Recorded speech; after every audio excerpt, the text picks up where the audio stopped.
Hello, hello. Welcome to the Real World Blockchain Podcast, brought to you by Web3 Enabler. I'm here with Phillip Wylie and Niles Lee Smith. Phillip, you want to introduce yourself first? Sure.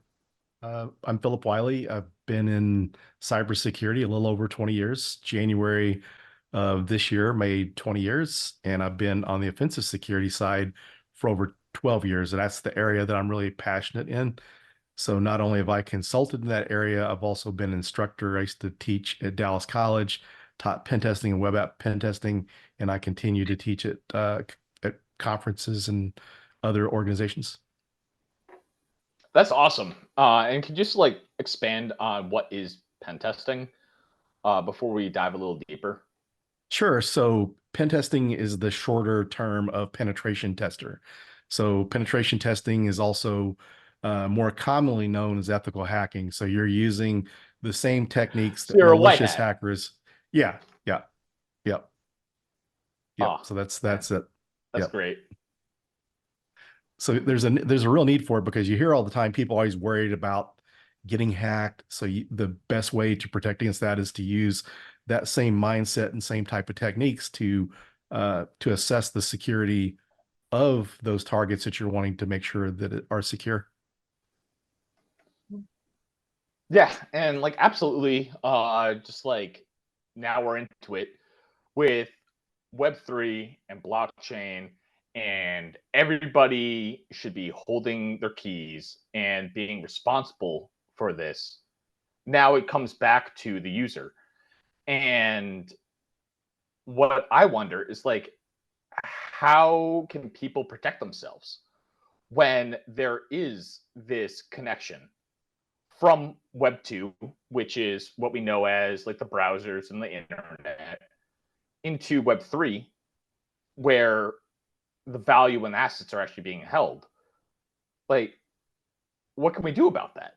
I still need to go and use MetaMask through an add-on or through some sort of application on my phone. And that is essentially Web 2. So yeah, I think one of the things we just have to make sure that we're practicing is proper security hygiene.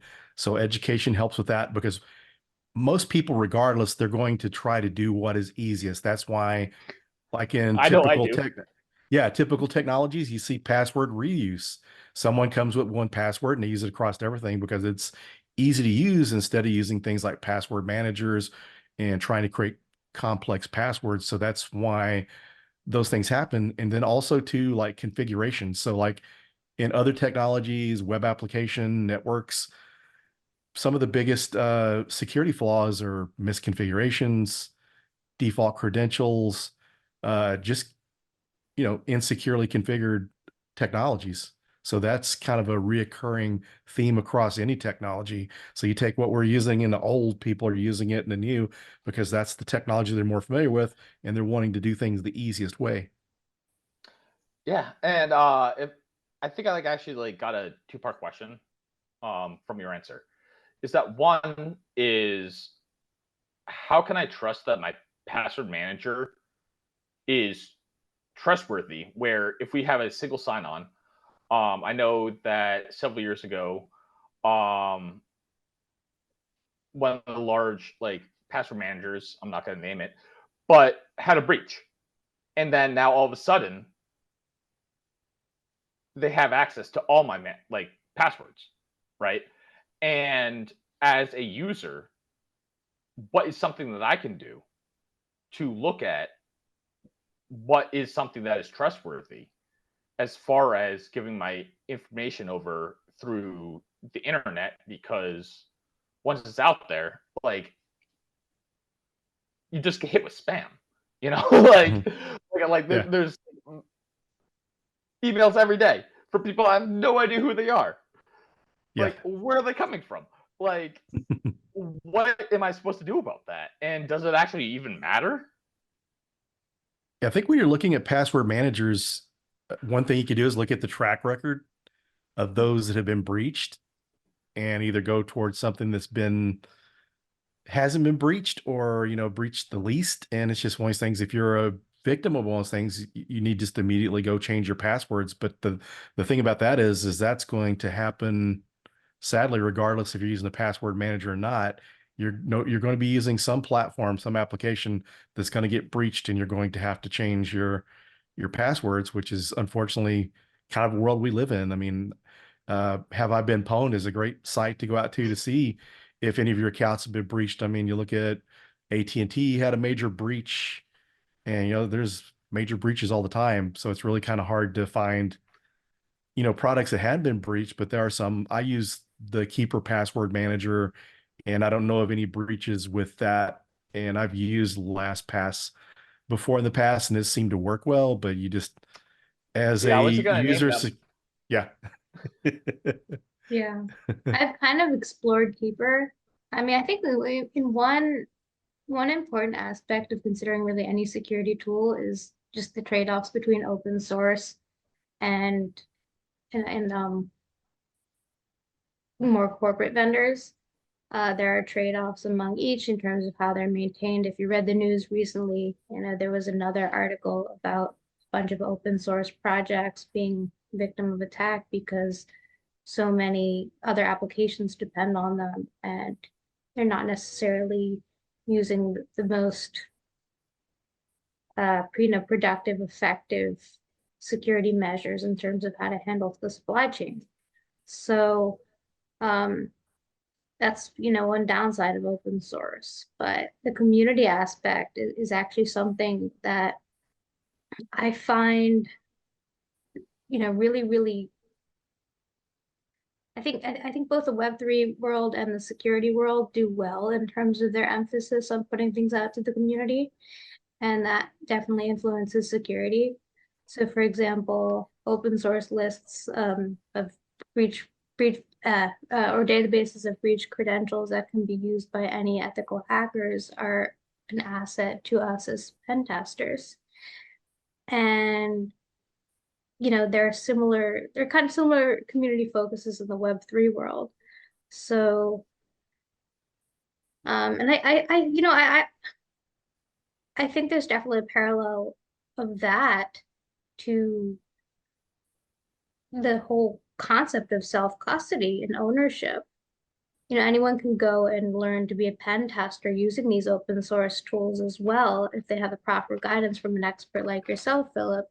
And you can very easily contact many of the maintainers, despite being big names. It's like they got there through giving to the community and through building it up. If you look Yeah, and at I think you someone hit like, on a very important point of Philip, from your experience, open source versus closed source. What have you found is something that when you're doing your penetration testing, are you able to exploit easier? Where open source, there's got to be hundreds, maybe tens, possibly thousands of people looking at this. But if it's closed Mhm. source, like depending on how you get into there, it's not going to be that large. Yeah, And yeah, to be honest, I'm not really seeing open source stuff being hacked any easier or happening more frequently, because you've got one of the most popular operating systems and companies out there, Microsoft, that has, been exploited numerous times. There's been several uh, exploits have been used for years out there. So it's not always that, but like in the case of closed source and like some of the Apple products, you just don't see the frequency. But I think part of the operating system is threat actors are targeting stuff more widely used, even though Apple products are becoming more widely used. I mean, most people, their backgrounds are Windows operating system, so that's what they know. And a lot of these developers, what they learn in school is Windows based. So I think the opportunity with the open source is having the community try to help protect it, find these security flaws, report them as security researchers before threat actors do. In a lot of cases, we see some of these vulnerabilities that come out. It wasn't because it was exploited, because the bad guys are going to keep it to themselves, or they're going to sell these exploits. But security known as researchers, and zero that's one of days, the, right? yeah, And security researchers are going to report it responsibly. That way it gets remediated and that type of thing. So that's kind of the difference. Yeah, and just something off of that is now that Apple and their OS is more widely used, I still think that like Windows is the predominant operating system. Yeah. However, as more things move online into the what we call the cloud, that's Linux, right? Yeah. Yep. And is it important for us to actually fragment operating systems so that there isn't a way for these hackers to just blast out the vast majority of operating systems or code or whatever to people? Or is it okay for us to go and rely on a single base, such as Linux or Windows, and as you mentioned, larger on Apple? So could you repeat that again for me? Yeah. So my question is like, right now we're moving over into Windows, or I mean into Linux for cloud storage, and a lot of things are running remotely. Is that okay? Is having a reliance on a centralized operating system safe when, as you pointed out, that hackers are going to be targeting Windows because the vast majority of users are using Windows? And as more things move online, now we're looking at Linux. And I know that there's different distributions of Linux, but I wonder if it's safe for us to rely on really these three large players. And should we be trying to actually move into different types of operating systems or different types of code or different types of applications that are not solely relied upon, so that like black hat hackers are not able to blast something out and hit the vast majority of users? Yeah, Is that even feasible? that's going to be difficult because really there's so many things that people are relying on now that is beyond their control, that's cloud based, fully online, that they have to rely on that. But it really comes down, we just got to do a better job of securing that and work on educating developers to write code securely, because until I still don't know if any colleges or any coding boot camps and stuff are training people to code securely. So I think just educating everyone, not just the security people, the practitioners, that are people that are building the technology, needs to understand security more. Because over the years, we've had all these brilliant creators that have created hardware platforms and software platforms, but not even thinking about security. Even like medical devices, who would have thought anyone ever would try to hack a pacemaker or an insulin pump? But this is a prime way to attack someone, a lot easier than, you got a gun and someone sees you. You're able to be off in a corner somewhere with some device and you're hacking someone wirelessly. So, like I said, we've had lots of brilliant creative minds, but we really just got to really start instilling security in every level. I mean, any kind of, now the cars are not just mechanical. There's a lot of computer components in it. So we really have to get the developers of these to think about security at the forefront and not just as an afterthought, trying to bolt this on later. Yeah, and I mean, like, kind of layered security is, one of the concepts in terms of having multiple lines of defense. So that could, depending on the context, imply some sort of segmentation, or and I guess in some contexts that could include diversifying which vendors you're using, such that it's not as easily predictable. But some of the frequent, common, and also publicly available open source reconnaissance tools allow you to easily discover something like an operating system if you provide certain very basic inputs as a first step.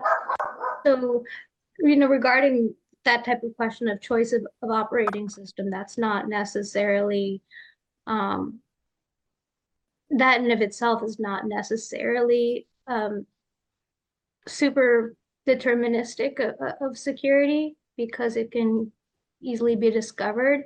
Philip, if you want to speak more on that specifically, then Sure. that would be cool. But yeah, I mean, the whole reconnaissance phase, particularly, yeah, I mean, as it pertains to crypto funds, but I mean, in general. Yeah, because when you get to the heart and kind of the heart of hacking in general, regardless of technology, you're going to use some of the same types of techniques. And as you mentioned, reconnaissance, especially like open source, because as a pen tester, and actually a resource I found out, an OSINT resource, open source intelligence resource. And for the listeners, open source intelligence is information you can collect without having to interact with the target you're trying to hack into. So for instance, you can go on LinkedIn and you can look and see the database administrators. You can find out pretty easily if they're using Oracle or Microsoft SQL at the organization, just looking at LinkedIn profiles. And then there's sites that we used to use way back in the day as a sysadmin, and it was just entertaining to go out to Netcraft and see some of these systems and how long they've been up. Because back in the late 90s, early 2000s, people weren't patching the way they should be, and there was a lot of these vulnerabilities out there. So a lot of these systems weren't being rebooted. So we'd go out and look at these Unix and Linux systems and even Novell network systems that have been up for years, or a year or several years, because they haven't been rebooted. So it's kind of interesting. So be able to do reconnaissance. And as you mentioned earlier about password leaks, it's interesting that security is evolving, the technology in that space, that it's getting more difficult to get a foothold, but then we're having to use things like password leaks. Because used to, when I was getting started out pen testing, we'd do our vulnerability scanning, we'd find a vulnerability, we'd find an exploit for it, we'd exploit it, hopefully get a foothold and get into that environment. Now it's getting more difficult. So using like password leaks, finding user accounts, reuse passwords, and that's like one of the easier ways to get in, one of the more reliable ways, because the typical old way of doing it is getting more difficult. But just as a hacker and as a pen tester, you need more and more details. So you're doing reconnaissance to get more and more information.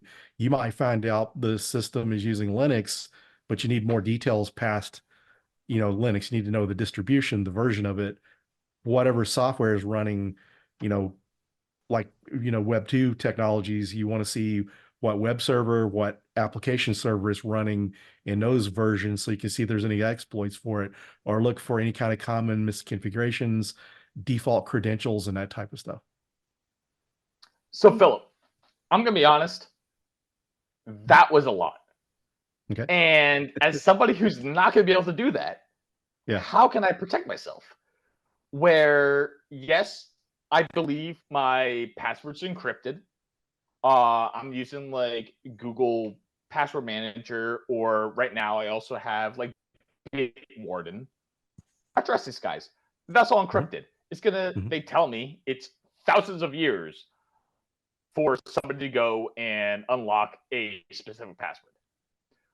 But I'm the weak link here, right? Is that if somebody goes and sends me an email and I click on that, I'm just like, who cares if it's encrypted? They have access. Yes. What is something that I can do? Yeah, some of the things. Yeah, some of the things I'm not going to be able to like read through this code. Oh yeah. So some of the things just to look for is just, I mean, and the bad thing is some of these emails are so bad, and with generative AI, it should be getting better, but you still get emails that are just outright doesn't look professional at all. Whoever wrote it, English is not their first language. So, and just some of the titles for these, the subject lines for these emails, and you see the emails they're coming from, your bank is not going to send you an email from a Gmail account. So those are the type of thing. the type of things to look at. So be super careful when you see that. And a lot of that you can see at first glance. It's pretty easy to see, but there's one product out there that I've been really leveraging a lot that's pretty good and it's free. But just to be transparent, they're a sponsor of my podcast, is SquareX. So SquareX was founded by Vivek Ramachandran, the former creator of Pentester Academy, which was a online training platform to teach people pen testing. But this tool is really kind of cool. A while back, I got a direct message on Twitter, or X as it's now called, and it was like a link, looked like my Instagram account or whatever, and it was some kind of scam or something. You click on it, and it was kind of funny because the way we'd normally do stuff, if you would go to uh URL scanner, I think it's urlscanner.io or something like that, but URL scanner, you'd go to that site, you would put in the URL, scan it to see if it's safe. I scanned it and nothing was coming up. You can go into stuff like some of the different malware databases and stuff, put your information in there, and it scans it. But the thing is, these are based off of data that's collected, whatever attack may be new. So using the SquareX product, I was able to right click that URL, open it up in a sandbox. I was able to see the URL of the site, and it was like a .ru, a Russian upper level domain, and it was some kind of stalkerware site. And so if I did the traditional, did like a lot of people might have clicked on it, or you could have went through all the steps of opening it up in URL scanner and that type of thing to test it, and you may not get correct data. So you have to do things like that. And like I said, a lot of it you can really see pretty plainly it's a phishing website. Just kind of you look at some of the URLs, it's an image in there instead of an actual URL. Also, one of the things people need to keep in mind is being secure when you go into places and use Wi-Fi.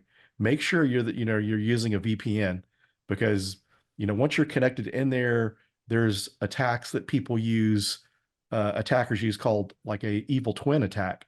So they'll go into your favorite coffee shop, they'll create a access point identical to theirs, and what's going to happen is their computer is closer to yours than the Wi-Fi access point, which is up in the ceiling of the coffee shop. They get a stronger connection, so you're going to connect to them, because most of the time people will configure their Wi-Fi to automatically connect. So when they go to their favorite place where they're using Wi-Fi, it automatically connects. They're not even really testing that. So you want to make sure that you're not auto connecting and you're using a VPN when you connect, because that way people can like sniff your data. They're able to get, you're going to connect to your bank account. They're able to almost work like Burp Suite, intercept that traffic and tamper the information you're using with, or send you to a fake site that they created to look like your banking site. Yeah. And again, with generative AI, it's even easier to just, generate a site that looks like something it's not. It's increasingly easy. I mean, there's a term called steganography, where you can hide information in another, information format of some sort. So that could include images, for example. So you can hide something malicious within an image, for example. And implications of that, of course, just get heightened as far as, I guess, the likelihood and simplicity of an attacker making that happen using generative AI to generate these images. Just a lot of things like that seem really obscure are just increasingly simple to make happen. And actually, one thing that I would advise about, those checking those emails, from a pretty non-technical perspective, as far as what to look for in an email and red flags, is, well, an email or a text. So if they know your name, particularly if they know your boss's name, such that they can try to make it, seem like they're trying to connect to your boss through you, or something that gives them some sort of apparent legitimacy, because it's like, oh, well, they know my boss, or they're speaking on behalf of my boss. How, if they're not legit, and how would they know my boss's name? your boss's name, depending, is likely on your website. Just think about what you can browse on the internet, so can the attacker. So if you put that in perspective, I think that's like my number one plain English advice for a lot of security. What can you see? And you don't think much of it. And then kind of put that in perspective if you're trying to give questionable senders, some sort of credibility, then just take that into perspective.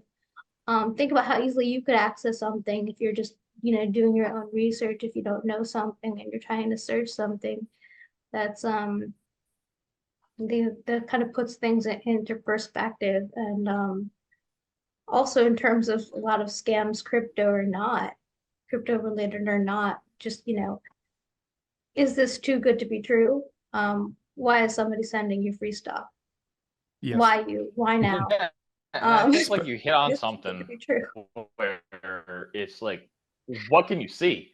And Philip, you were mentioning like sandboxes. I know that like Docker is becoming more prevalent with your containers, and that is like a separation, right, from your normal, I guess, like desktop or operating systems. To be honest, I don't really understand how that works versus like a virtual machine. But my question is like, what is that security that you mentioned where if you just right click open in the sandbox, but if they're still getting access codes, is that something that we have to worry about, or are we, because we're in a sandbox or a container, safe? And now we're removed, and this black hat hacker is not able to access what's important. Yes, using a sandbox type environment that would prevent it. But another good safety tip, kind of piggybacking off of what Zoe had mentioned about the spam and all this type of stuff and unsubscribing. Another thing that's probably a good method when you get email, especially like Gmail supports this, you can actually unsubscribe from within your email provider, because one of the things too, you have to be careful when you get emails. And I used this years ago, back in 2015 or so.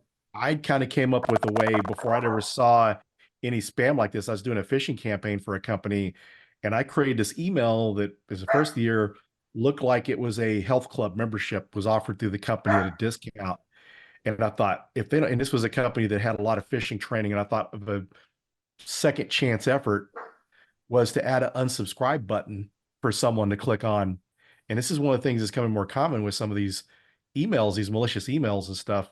So if it's like a mail list, make sure you unsubscribe to like Gmail or your email provider. Plus also too, if you unsubscribe to them or whatever directly through them, and if it's even legit, sometimes they find out that it's a legitimate email.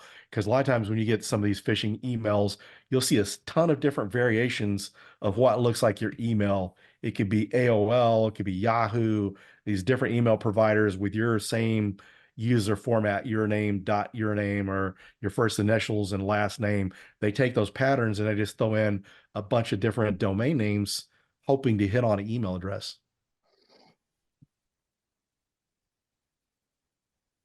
All right. Yeah. Well, thank you, Phil. I think that we're running up on time, and you've given me some homework. I think a lot of our listeners as well. So, like, thank you very much. That It's a was pleasure. very insightful. And I need to learn more about Web3, so you kind of giving me homework too. Yeah. Continuous And like, I really collaboration hope and that we're community, coming back. and nothing like it. Nothing like it. And yeah, I think like the big takeaway and closing point, in fact, is just keep looking, remain aware, seek knowledge, seek mentorship, just keep pushing. Absolutely. Yeah. Always do your own research. This is not financial advice. This is not life advice. Good point. All right. Well, thank you very much. Yeah. And just a reminder, all of our listeners, this is brought to you by Web3 Enabler, the first and only crypto payments platform on Salesforce. And thank you, Philip. We will be putting a link in the show notes for more Philip. Yes. I know that I'm going to be joining. Bye.